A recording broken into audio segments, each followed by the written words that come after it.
For this first exercise, we're going to use the if-else statement to write the code for a simple guessing game. So let's get started. We'll call this program guess.rb.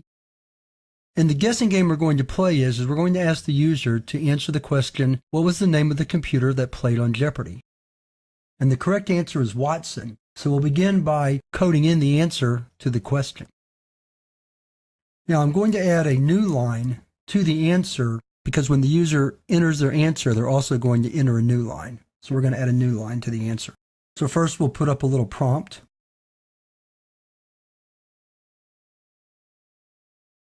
We're going to give the user 3 tries to get the question right. Now we'll enter the question.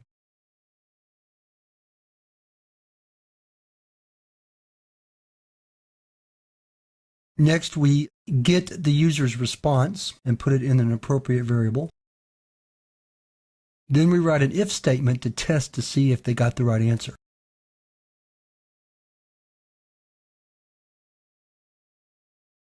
If they did get the right answer, then we just print out that's right and everything's over with.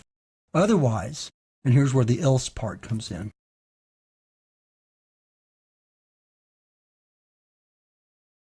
We tell them sorry and we ask for another guess. Now we write another if-else.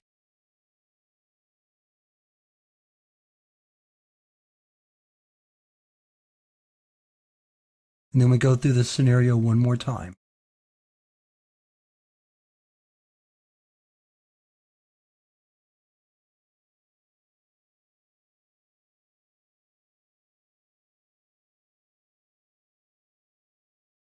Now we're just going to end the game.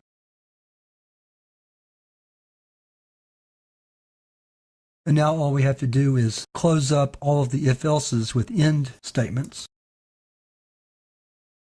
And we're ready to test it out.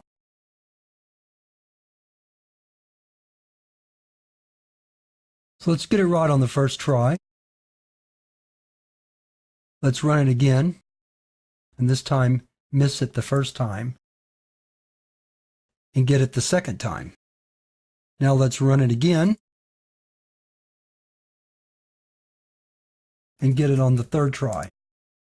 And then let's do it one more time and get it wrong all 3 times.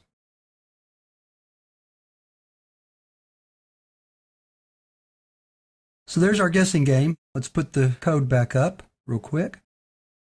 And so you can see that what we've done is we've nested if-else's inside if-else's for this particular problem.